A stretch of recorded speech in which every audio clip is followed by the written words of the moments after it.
Olá, boa noite a todos, bem-vindos a mais um Bíblia na Mesa, um momento muito especial que Deus tem preparado para nós devorarmos a palavra, para a gente se alimentar da palavra de Deus. E eu tenho certeza que você vai ser tremendamente abençoado, então já pega a sua Bíblia, já pega aí seu material de estudo, seu caderno, seus grifa-textos, seus marca-páginas, suas canetinhas coloridas. O pessoal tá me mostrando aí como tem ficado o estudo das Bíblias, tudo rabiscado aí. Faz o seguinte, ó, pra dar um engajamento melhor ainda, ó.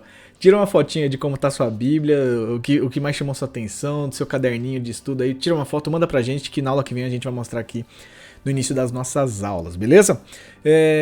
Bom, se é a primeira vez que você tá aqui, saiba que na descrição deste vídeo tem todos os links úteis aqui pra você participar com a gente. Então tem um link com a playlist completa com todas as aulas anteriores. Já fica aqui também a dica, dá uma olhadinha nas aulas anteriores. Inclusive, a aula do capítulo 13 foi muito legal, né? Nós dividimos em duas aulas e eu tive um feedback bem legal. Muita gente foi impactada por essas aulas a respeito das parábolas de Jesus, né? Nunca tinha visto as parábolas por esse ângulo, Rafa, e foi muito legal. Recebi esses feedback, então fica a dica, a sugestão, dá uma olhadinha nessas aulas caso você tenha perdido. Beleza? Bom, além disso, confere se você está inscrito no nosso canal, se você está com as notificações aí ativadas para você não perder nenhum vídeo, nenhum culto, nenhum estudo. E além disso, deixa também seu like, ok? Dá um joinha aí no vídeo para o YouTube entender que esse vídeo é muito bom, tem um conteúdo maneiro, certo? Deixe seu comentário também para dar um engajamento legal. E, além disso, compartilhe com aquelas pessoas que você sabe que tem sede e fome da palavra de Deus. Beleza? Bom, sem mais delongas, vamos já iniciar então o nosso estudo. Hoje... Aí, achei que não ia entrar, esqueci de preparar aqui, mas deu certo. Hoje, capítulo 14 do Evangelho de Mateus, dando sequência então no nosso estudo. Beleza? Bom, vamos lá fazer o nosso panorama aqui desse capítulo, todas as coisas que acontecem aqui. Primeiro, o capítulo já abre com a morte cruel de João Batista, certo? Em seguida tem a primeira multiplicação de pães e peixes e Jesus anda sobre as águas. Além disso, Jesus também cura em Genezaré, a hora que eles chegam até outra margem do lago, né? Que, enfim, aqui é tido como mar, mas na verdade era um lago ali, enfim, mas isso tanto faz, né?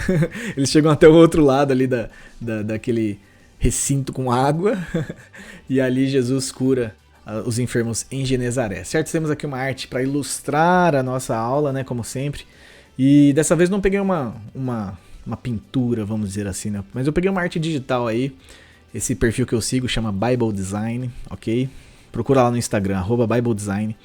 E tem muitas ilustrações bem legais. E essa é uma que eu já tinha salvo aqui no meu computador há bastante tempo, que eu achei muito legal. Uma perspectiva diferente, né? Jesus andando sobre as águas, né? E de baixo, né? Eu nunca tinha visto uma arte nesse sentido. Eu achei bem legal, né? Jesus sobre as águas, ali o barco ali ao fundo, os peixes aqui embaixo e Pedro caindo ali, né? Vacilando ali. Mas é muito legal. Depois segue aí o perfil que ele sempre posta novas artes de trechos bíblicos e é muito legal. Beleza? Bom, é isso. É isso que nós vamos falar hoje, né? Começando então pela morte de João Batista, certo? Bom, aqui a rejeição ao evangelho aumenta cada vez mais e a perseguição é cada vez mais cruel em relação ao evangelho, certo? Bom, e aqui a dúvida que fica, esse Herodes é o mesmo do nascimento de Jesus? Porque lá no nascimento de Jesus nós vimos lá no capítulo 1, capítulo 2 de Mateus, que quando Jesus foi nascer ali, o rei, o Herodes, também ele chama ali os reis magos, né, aqueles que iam trazer presentes do Oriente para Jesus e tudo mais. E ele chama porque ele quer saber quem é esse rei dos judeus que estava para nascer, porque, afinal de contas, ele estava no poder e ele não queria que nenhum rei viesse tomar o seu poder, então ele manda matar todos os bebês ali daquele lugar, né? Enfim. E é o mesmo, né? É o mesmo Herodes, né? Afinal, esse Herodes é uma pessoa ou um cargo, né? E a grande verdade é que Herodes, ele era assim uma pessoa, mas depois dele se tornou uma espécie de um cargo ali naquele lugar, né? Herodes o Grande, esse sim é o que está ligado a Jesus lá no nascimento. Ele que está ligado ao nascimento de Jesus. Depois temos Herodes Antipas, que era filho de Herodes o Grande. Herodes Agripa também era filho de Herodes o Grande. Na verdade, Herodes ele dividiu o reino pelos seus filhos, né? Então esses são os 3 Herodes aqui citados na Bíblia, né? Herodes o Grande, que foi ele que deu origem a essa dinastia, né? Dinastia herodiana. E, enfim, os seus filhos continuaram aí sua crueldade, né? Seu poder aí neste lugar, certo? A dinastia herodiana, né? Os cruéis perseguidores de cristãos, né? Herodes o Grande, então, ele foi o rei da Judéia durante o período em que Jesus nasceu, certo? Então, ele que deu início aí a perseguição contra Jesus, enfim, contra os cristãos, né? Ele é conhecido por suas realizações arquitetônicas e militares, mas também por sua crueldade e violência, certo? Então, aquele episódio que eu acabei de citar, onde ele mata ali as crianças até 3 anos, 4 anos, agora não me lembro bem a idade, porque ele queria acabar com Jesus, né? Não queria que um rei nascesse, né? Ele tinha medo de perder o seu poder e a sua colocação ali naquele lugar, né? Temos Herodes Antipas, né? Que ele também foi um líder político-militar judaico que governava a região da Galileia, certo? E este aqui, sim, é o que aparece e que mata, né, João Batista nesses trechos que nós vamos ler hoje no Evangelho de Mateus, capítulo 14, certo?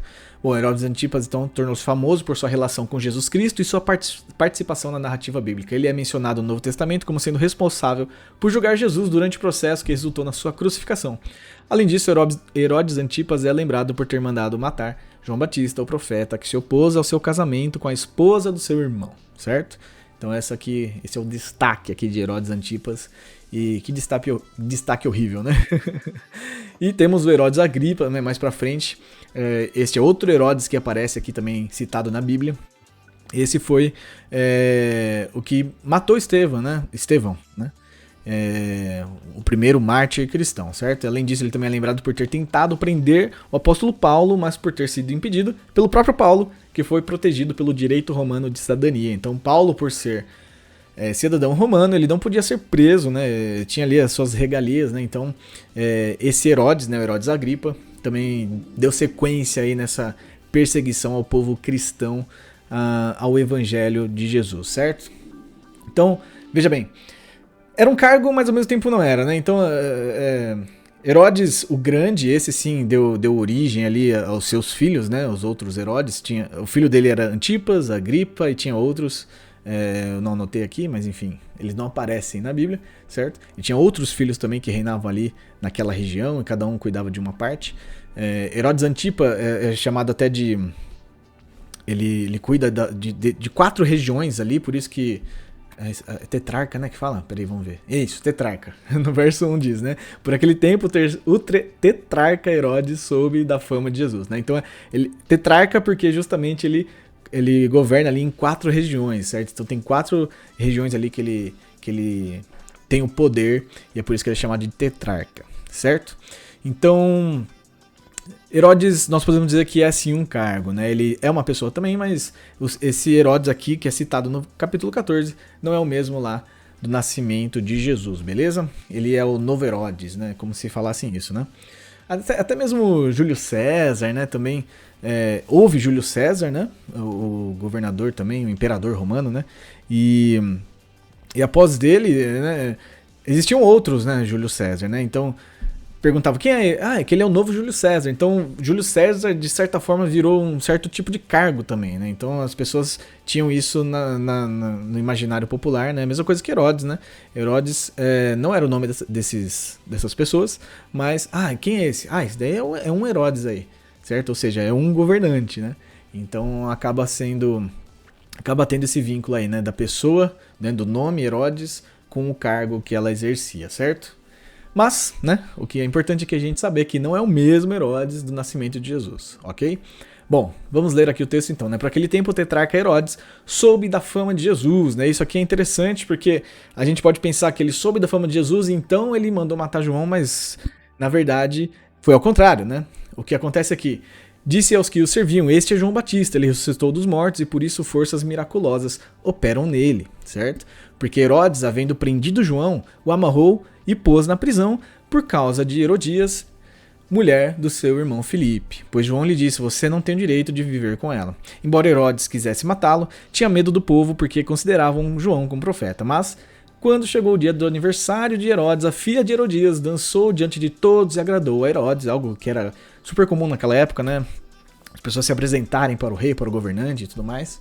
E ele gostou tanto, né, dessa dança, enfim, dessa apresentação, que fez uma promessa, né, um juramento de dar a ela o que ela pedisse, né? Então ela, instigada por sua mãe, né, por Herodias, né, falando assim, olha, tem um profeta aí que tá causando um problema pra gente, filha, então pede a cabeça dele, né? Foi mais ou menos isso que a mãe falou, né? E o rei ficou triste, falou, puxa vida, eu não queria matar ele, né? Já tinha aprendido, já tava meio resolvido as coisas, mas, né, juramento é juramento, né? E por causa do juramento, dos que estavam com ele à mesa, ordenou que o pedido fosse atendido. E assim deu ordens para que João fosse decapitado na prisão, algo completamente cruel, né? Bom, a cabeça foi trazida num prato e dada à jovem, que o levou à sua mãe, né? Então vieram os discípulos de João, levaram o corpo e sepultaram. Depois foram e anunciaram isso a Jesus, né? Então, às vezes a gente vê esse trecho e a gente pode imaginar, talvez se você ler bem rápido, se você ler correndo, né, para acabar o seu plano de leitura bíblica anual, talvez você possa imaginar que, como diz no verso 1, por aquele tempo o tetrarca Herodes soube da fama de Jesus, e aí ele prendeu João, e aí, na verdade foi ao contrário, ele já tinha essa treta aí com João, e aí, porque João estava exortando ele, falando, olha cara, você está cometendo adultério, né, esposa do seu irmão, que absurdo e tudo mais, ou seja, João estava exortando ele, né, aconselhando e tudo mais, e ele não gostou, então ele pegou, prendeu João, né? Ele queria matar, mas ele falou, não vou fazer isso porque o povo gosta dele, se eu fizer isso o povo vai ficar inflamado, então é melhor não matar. Enfim, prendeu, meio que já resolveu tudo. Em determinado momento acontece essa situação no aniversário dele, ele promete que ia dar qualquer coisa pra menina, a menina exige a cabeça do João, e ele acaba fazendo, certo? Então ele pega, mata João, e aí ele soube da fama de Jesus. Ele soube, nossa, chegou até os ouvidos dele, nossa, tem um novo profeta aí que tá curando, que cura as pessoas, expulsa demônios, que faz grandes maravilhas. E aí, né? E aí, foi aí que ele disse, como diz no verso 2, né? Ele disse a todos aqueles que estavam ali servindo a ele, disse, olha, esse daí é João Batista, só pode ser, né? Ele ressuscitou dos mortos e por isso forças miraculosas operam nele. Ou seja, ele tinha essa imaginação de que João Batista tinha sido morto por ele injustamente e que então João Batista reencarnou, né, no corpo de Jesus, reencarnou, né, e veio como Jesus agora. Então Jesus na verdade era João Batista, né, isso na mentalidade de Herodes, e talvez viesse até para se vingar, para destronar, né, ele, enfim, tirar o seu poder. Então a partir daqui, né, Jesus já começa a entrar cada vez mais no radar daquelas pessoas que queriam o mal de Jesus, né? Não apenas dos religiosos, mas também do Império Romano, certo? Então Herodes já começa a ficar com certo medo e receio de quem é esse Jesus. Eu acho que ele é João Batista, né? Então é interessante demais a gente ver como as pessoas tinham uma visão a respeito de Jesus, né? Cada um tinha uma visão diferente a respeito de Jesus. João tinha uma visão a respeito de Jesus, a multidão tinha uma visão a respeito de Jesus, os discípulos tinham uma visão a respeito de Jesus, os fariseus tinham uma visão a respeito de Jesus, judeus tinham uma visão a respeito de Jesus e, né, até o Império Romano, até o próprio Herodes tinha uma visão a respeito de Jesus. Cada um tem uma visão diferente, uma visão específica a respeito de Jesus. E cabe a nós hoje aqui como igreja olharmos para Jesus e termos a mesma visão de que ele é nosso Senhor, nosso Salvador. Ele é o Cristo enviado de Deus para nos salvar, certo? Bom, então Herodes acreditava nisso, que João havia reencarnado, certo? Bom, mas o que fica aqui de importante pra gente desse trecho, né? Herodes é exortado por João e ordena sua prisão. Herodes queria matar João, mas ficou com medo do povo. Herodes pensava que Jesus era a reencarnação de João Batista e por isso tinha poderes miraculosos. Jesus entra no radar de Herodes como alguém que poderia causar alguma revolta no povo, né? Vamos nos libertar dos romanos, enfim, tudo mais. Então Jesus já entra no radar aí de Herodes já fica esperto, poxa vida, quem que é esse cara, né? Os discípulos de João vieram até Jesus para informar sobre a morte de João, certo? Então, o que fica para nós é isso, conta para Jesus o motivo da sua tristeza, assim como aqueles, né, esses discípulos de João que foram, levaram, sepultaram o corpo e podiam muito bem ir para casa, né, viver o seu luto, mas eles foram, pegaram o corpo, levaram, sepultaram e logo em seguida eles foram e anunciaram isso para Jesus. Foram se encontrar com Jesus, dizer aquilo que havia acontecido e tudo mais. Ou seja, nós precisamos sempre levar para Jesus o motivo das nossas tristezas, do nosso luto. A gente tem que levar o motivo do nosso sofrimento para Jesus, porque Jesus ele se importa assim com o nosso sofrer. Jesus ele se importa assim com os nossos sentimentos, com as nossas emoções. Então, o que fica para nós aqui desse trecho, além da história, né, além dessa questão histórica do que aconteceu, do fim, né, de João Batista, o que aconteceu com essa questão de Herodes com João e com Jesus e tudo mais. A partir daqui, Jesus já entra no radar de Herodes. Além disso tudo, dessa questão histórica, também temos essa questão aqui espiritual, né, da gente levar o nosso sofrimento para Jesus, mostrar para Ele aquilo que tem incomodado e tem aflorado emoções de tristeza, talvez, no nosso coração. Porque Ele é capaz de curar isso na nossa vida, certo? Bom, então é isso. A morte de João Batista revela muito mais sobre aqueles que perseguiam, né, do que sobre o próprio João Batista, né? A vida de João Batista mostra assim quem ele era, mostra assim quem Jesus era, né? Afinal de contas, ele veio para preparar o caminho para Jesus, certo? Então, mas a morte, o que mostra é que realmente a crueldade e a perseguição ia cada vez aumentar mais para aqueles que seguiam o evangelho, as boas novas da salvação de Jesus, ok? Bom, a partir daí, nós já entramos na primeira multiplicação de pães e peixes, certo? O primeiro Macfish, né, que Jesus criou. Macfish, o lanche mais subestimado do McDonald's, cara. É muito gostoso, viu? Talvez você nunca tenha comido, ó. Fica a dica aqui, ó. Quando entrar nos pequenos preços lá, pega um, porque é muito bom. Esse molinho deles é o melhor. Bom, subestimado, hein? Subestimado, de verdade, é muito bom.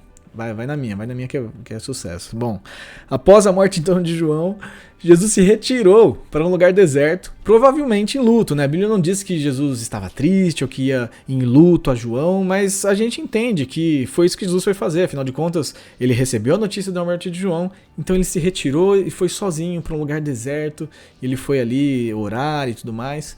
Mas, né, sabendo disso, né, olha só, onde Jesus ia, a multidão ia atrás, né, e sabendo ali, Jesus está indo lá, ele está sozinho, vamos lá, é a nossa chance de falar com ele, não tem ninguém perto, então vamos chegar e vamos falar com ele, vamos levar, chama lá o fulaninho que está doente, né, então, sabendo disso, as multidões foram encontrá-lo, certo? Bom, Jesus então manda todo mundo embora?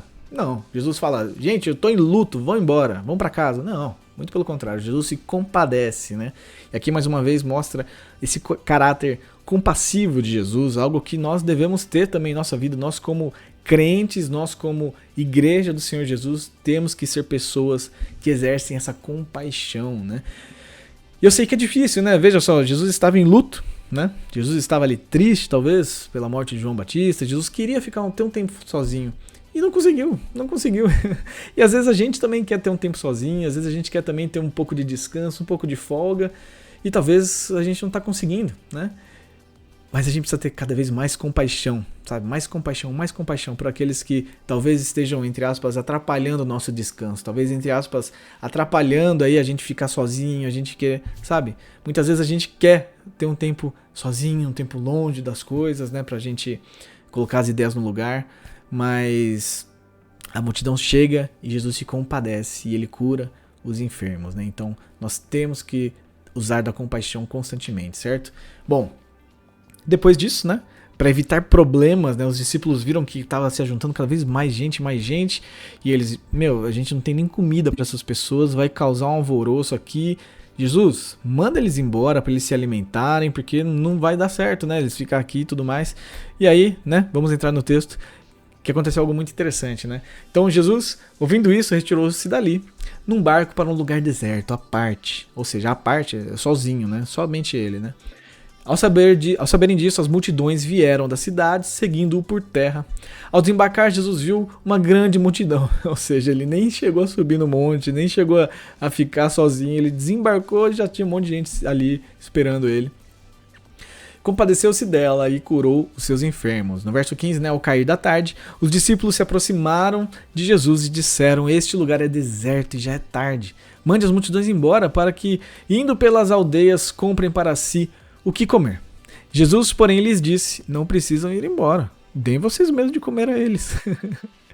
E aqui é interessante, irmãos, porque às vezes a gente ora assim, né? A gente pensa que sabe das coisas, a gente pensa que entende o que é melhor, e às vezes a gente ora, Jesus, faz isso aqui, tal, tal, tal. E Jesus vem e fala, não, faz você mesmo, sabe? Faz você.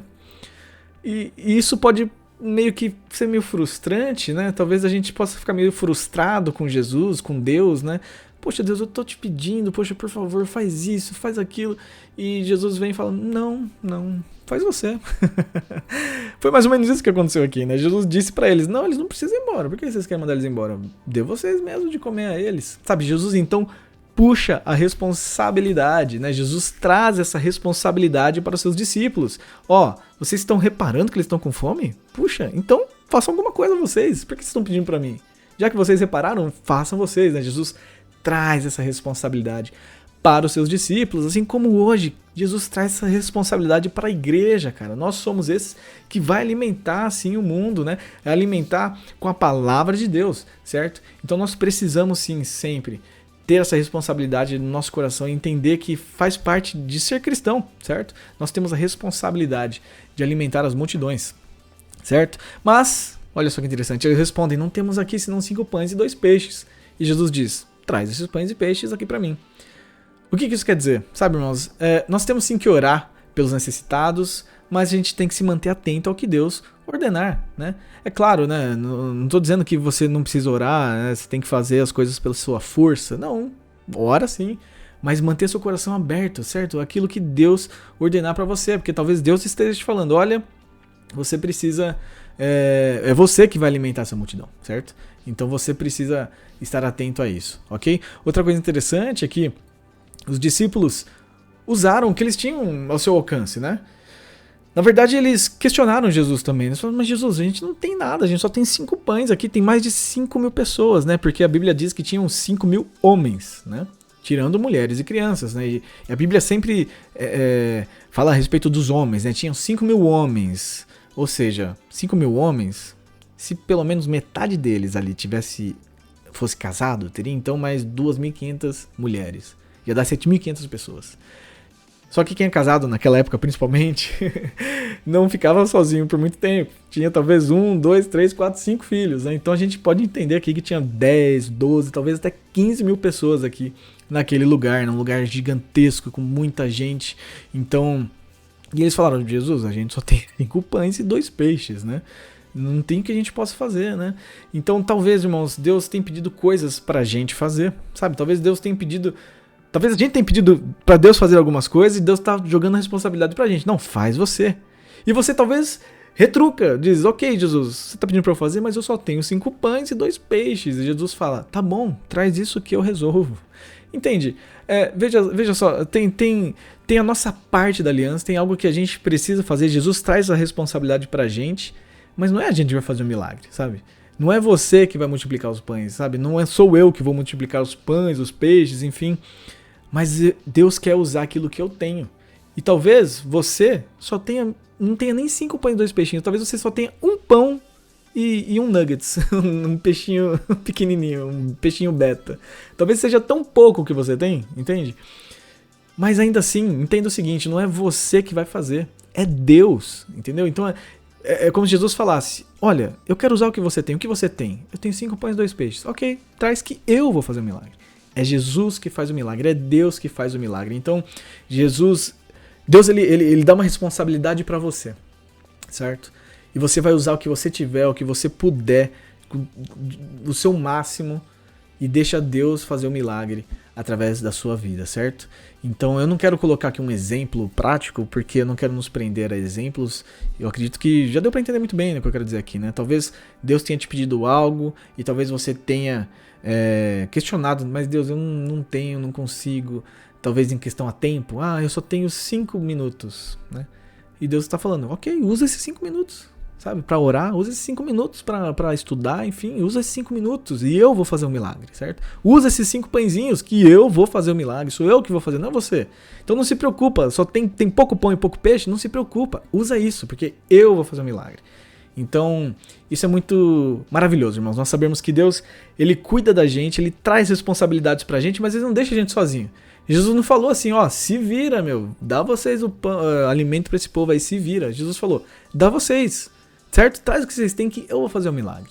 Então, deixa Deus usar você para fazer o milagre dele, ok? Não é você que vai fazer o milagre, não sou eu que vou fazer o milagre, não é a igreja, não é o pastor, nem ninguém, é Deus que faz o milagre. Mas ele quer usar as nossas vidas, ele quer usar, ainda que seja pouco aquilo que você tem. Então, que você possa ser usado por Deus, certo? No verso 19 ainda continua, né? E tendo mandado que a multidão se assentasse sobre a relva, pegando 5 pães e 2 peixes, erguendo os olhos para os céus, abençoou. Depois, tendo partido os pães, deu-os aos discípulos, e estes deram às multidões. Todos comeram e se fartaram, e ainda recolheram 12 cestos cheios dos pedaços que sobraram. E os que comeram eram cerca de 5.000 homens, além de mulheres e crianças, certo? Então Jesus aqui fez um milagre da multiplicação, a primeira vez que ele multiplica pães e peixes, certo? Bom, aqui então mais uma vez Jesus ele mostra o seu poder, assim como Deus alimentou a multidão que saiu do Egito, Jesus alimenta a multidão no Novo Testamento, saciando a fome, que naquele momento era uma necessidade. Olha só que interessante. Essas pessoas, a Bíblia não diz que elas eram necessitadas de alimento, que elas não tinham o que comer. A Bíblia não diz isso. A gente pode entender então que eles não tinham essa necessidade, eles não passavam fome, certo? Mas naquele momento eles estavam com fome. Então, veja só que interessante, Jesus ele vem, né, e ele sacia a nossa necessidade, ainda que seja uma necessidade momentânea, sabe? Talvez você não precisa sempre, né, de algo, mas você hoje precisa desse algo. E Jesus é capaz de saciar essa sua necessidade, certo? Eles não saíram dali com uma cesta básica ou com vale-refeição para o resto do mês, né? Jesus saciou uma necessidade momentânea. E o que isso mostra pra gente? Que ele cuida de nós na medida das nossas necessidades, para que a gente possa viver de fé em fé. Simples assim, simples assim. Porque imagina se Deus chegasse e falasse, olha, eu vou cuidar tanto de vocês, toma aqui, $1 bilhão, você nunca mais vai precisar se preocupar com nada, né? Seria ótimo, seria bom, né? Seria da hora demais. Só que Deus, ele faz de uma maneira diferente. Deus talvez ele vai fazer com que as moedinhas, os centavinhos, batam certinho com o valor da sua conta, sabe? De água, de luz, enfim, do que seja, sabe? Para que você possa viver de fé em fé, para que você entenda, poxa, foi Deus que me supriu esse mês, foi Deus que saciou minha necessidade esse mês, uma necessidade desse momento. E a próxima? Quando vai ser a sua próxima necessidade, sabe? Que você possa viver de fé em fé, sabendo que Jesus e que Deus, né? Sabendo que Deus é o teu provedor, sabe? Sabendo que Deus é o teu provedor. Então, ele cuida de nós na medida das nossas necessidades, certo? Lá no deserto foi a mesma coisa, o povo que saiu do Egito, a mesma coisa. Caiu o maná, caía as andorinhas, as codornizes, né? Que eram, enfim, a carne ali para eles e tudo mais. E ainda tinha a ordenança de, olha, não guarda nada pro dia seguinte. Por quê? Porque no dia seguinte vai ter de novo, certo? Então não se preocupe, não fique fazendo planos assim mirabolantes, né? Claro, a gente faz planos na nossa vida, eu sei que todos entendem isso, o que eu quero dizer aqui. Mas a questão é essa, vamos viver de fé em fé, sabendo que Jesus, ele é aquele que supre as nossas necessidades, ainda que sejam necessidades momentâneas. E dessa forma a gente vai vivendo de fé em fé, crendo que Jesus continua conosco, certo? Deus continua então a sustentar o seu povo, ele se importa com as nossas necessidades, ok? Lembre-se disso. Bom, esse então foi o primeiro McFish da história, ok? Mais uma vez, um lanche subestimado, ó, esse molinho, ó, uma beleza.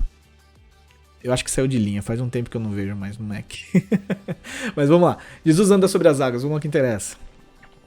Bom, após o milagre da multiplicação, Jesus despede a multidão, ordena que seus discípulos fossem até outra margem e se retira para orar sozinho. Aí sim, agora Jesus, ok, beleza, agora eu preciso do meu momento sozinho aqui e tudo mais. E Jesus fala, ó, vai indo na frente, vai atravessando aí o mar, ok? Como eu disse no início, né, na verdade era um lago, mas era um lago grande, bem grande, então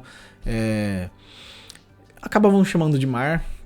Mas hoje, né, com as definições que nós temos hoje em dia, né, nós chamamos de lago, ok?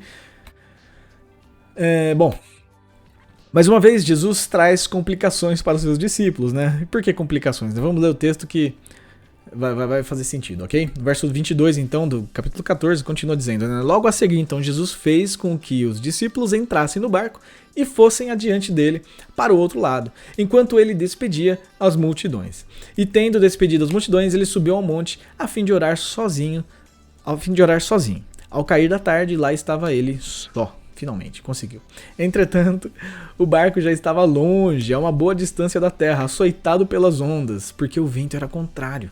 De madrugada, Jesus foi até onde eles estavam andando sobre o mar. Os discípulos, porém, vendo andar sobre o mar, ficaram apavorados e disseram, é um fantasma. E tomados de medo, gritaram. Mas Jesus imediatamente lhe disse, coragem, sou eu, não tenham medo. Né?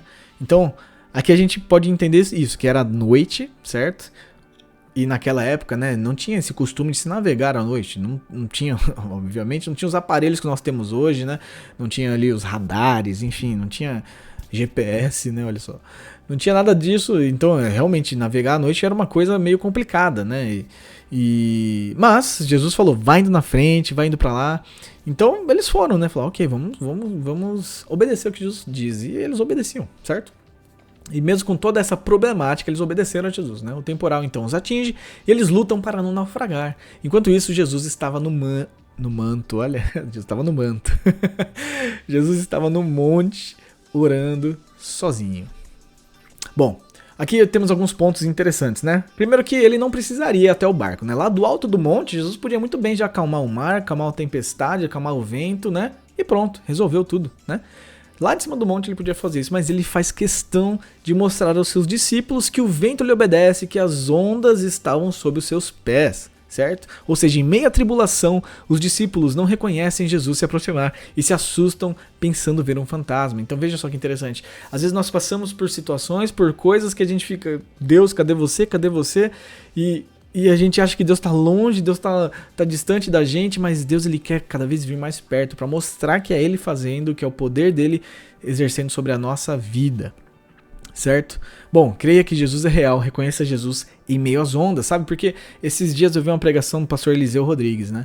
E ele falando sobre isso, que os discípulos, usando exatamente esse texto, né? Falando que os discípulos, eles olhavam e viam que o vento era real, viam as ondas reais, né? Porque afinal de contas até molhava eles e tudo mais, via todo aquele problema real.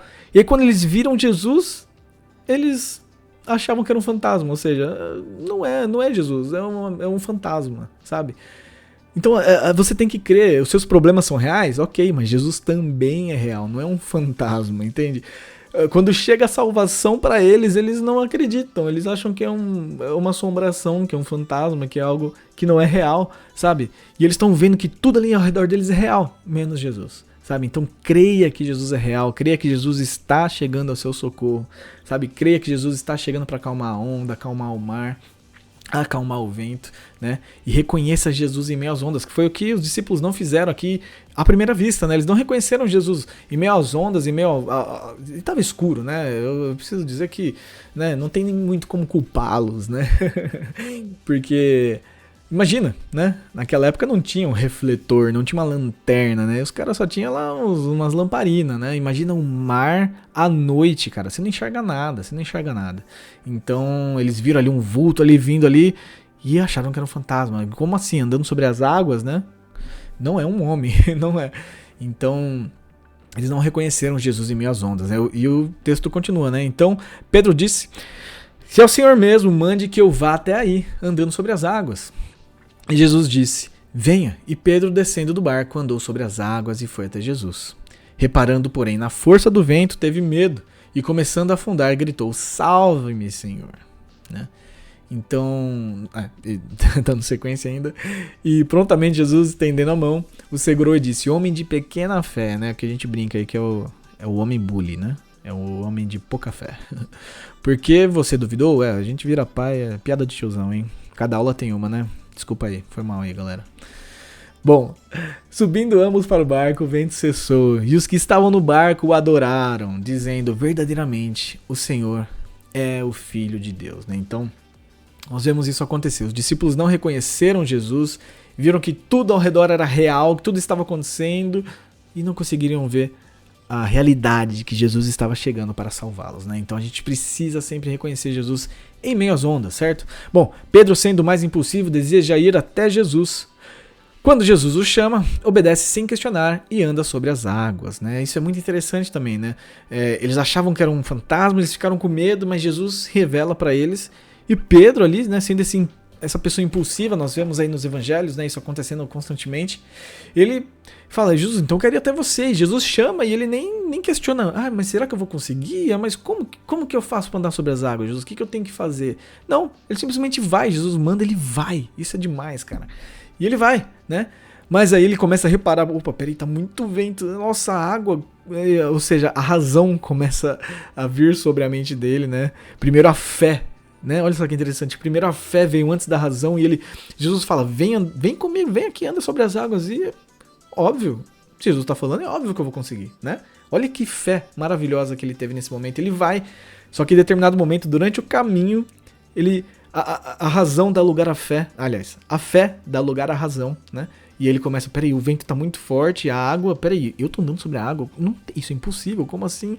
E ele começa a afundar, então ele grita e pede socorro para Jesus e olha só que interessante, irmãos, quando a gente pede socorro para Jesus, Jesus sempre vai estender a mão, cara, Jesus não nos desampara nunca, nunca, nunca, nunca, nunca, nunca. E ele começa a afundar e Jesus não desampara e na mesma hora o resgata e o exorta. Ele não resgata e, Pedro, nossa, achei que você fosse afundar. Não, Jesus resgata ele e fala, poxa, Pedro, cadê sua fé, cara? Você deixou a razão tomar conta? Vem na fé, meu irmão. Sabe? Jesus o exorta para o bem dele, né? Para o bem dele, certo? E o que fica para nós é isso, né? Não perca o seu foco. Olhe para Jesus. Olha para Jesus. Não importa o que esteja acontecendo ao seu redor.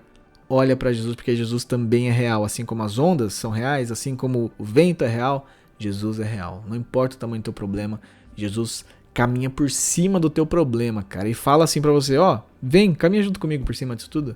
Sabe? Então, não perca a sua fé, sabe? Não deixa a razão tomar conta da sua cabeça, porque às vezes tem coisas, cara, que são realmente fogem da nossa compreensão, fogem da razão que nós temos, que a gente possa viver de fé em fé, ok?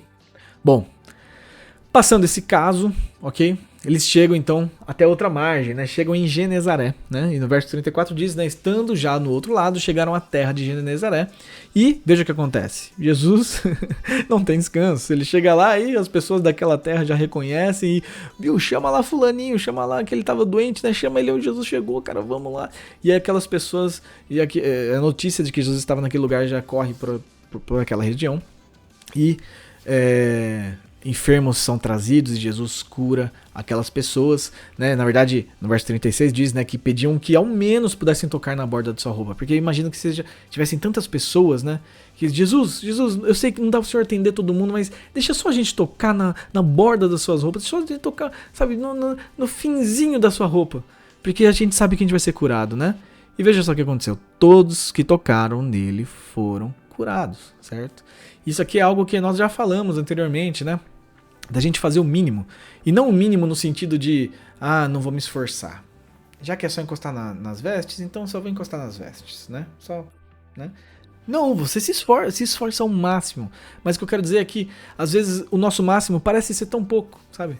Poxa, eu não consigo orar, Rafa, meia hora por dia. Não consigo, é muito pra mim.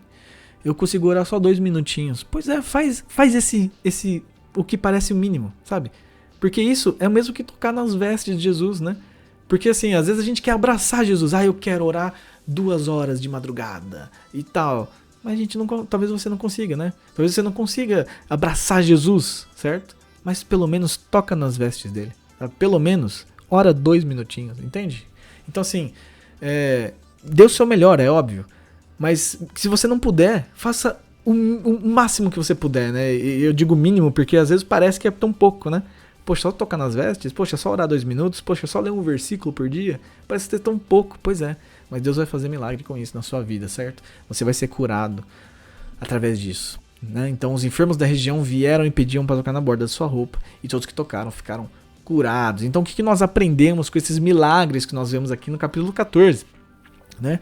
Na verdade, assim, Todos os milagres que nós vimos, né, até aqui, eles falam muito sobre a mesma situação, né?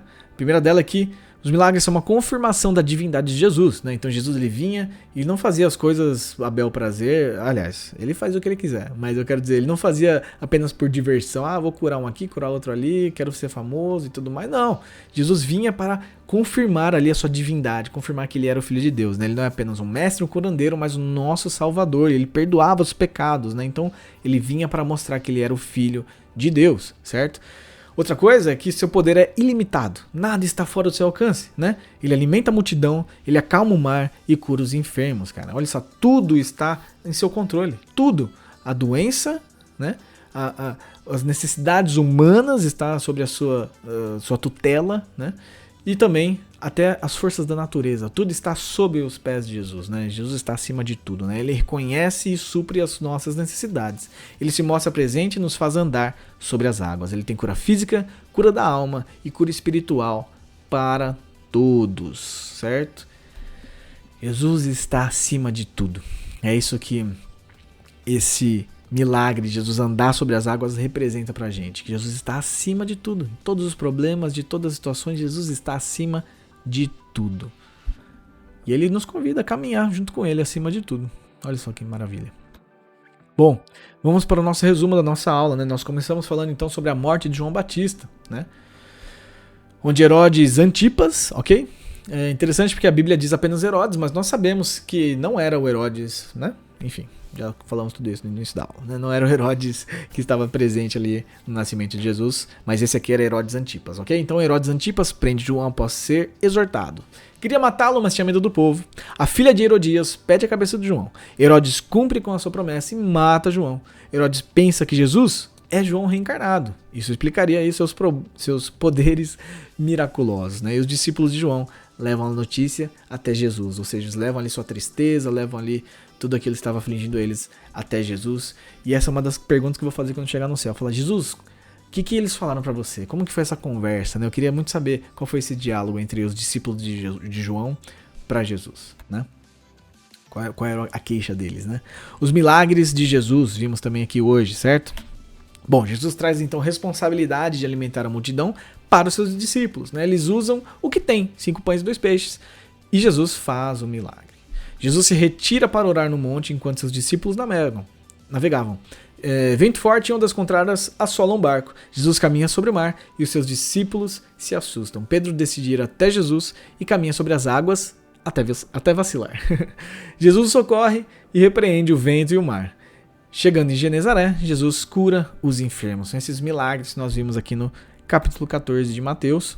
Então, chegamos na aplicação para as nossas vidas, o que nós aprendemos com a aula de hoje, né? Que Jesus ele se importa com o nosso sofrer.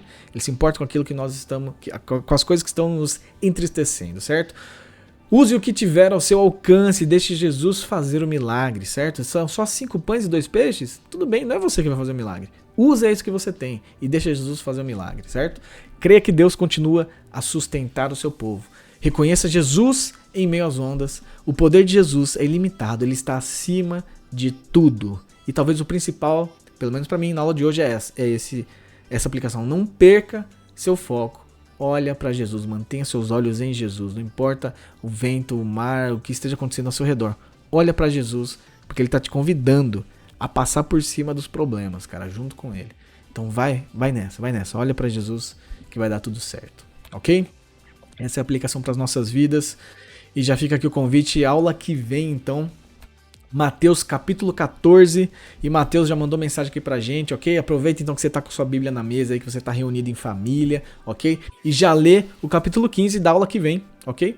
Lê aí entre vocês, conversem, ok? Aproveita aí uma leitura de 15, 20 minutinhos, já grifa o que você achar importante, já começa a escrever aquilo que Deus falou com você, ok? E se tem algo que você considera muito importante da aula de hoje, do capítulo 14, que eu deixei de falar, fica o meu convite para você colocar aqui nos comentários. Rafa, olha, eu achei tem uma coisa muito importante desse capítulo que você esqueceu de citar. Olha, Deus falou comigo a respeito disso. Bota aqui que na aula que vem a gente inicia a aula falando sobre isso, ok? Se você tem alguma dúvida também, poxa, eu não entendi o que você falou não. Olha, tem uma coisa aqui que eu fiquei encafifado. Quem era mesmo Herodes? Eu não entendi direito. Deixa aqui sua dúvida que também na aula que vem nós abrimos a aula falando sobre os comentários que nós tivemos aqui. Beleza? Bom, galera, então, Mateus 15 na semana que vem, segunda-feira às 8 horas da noite, sempre às segundas às 8 horas da noite, exceto quando não é de segunda, e exceto quando não é às 8 horas da noite. Mas semana que vem vamos conseguir, hein? Segunda-feira às 8 horas da noite. Que Deus abençoe a todos, que você possa ter uma boa noite de sono, um bom descanso, mas antes leia o capítulo da semana que vem. E não se esqueçam, uma Bíblia caindo aos pedaços pertence a alguém que não está caindo aos pedaços. Beleza? Deus abençoe, até a próxima.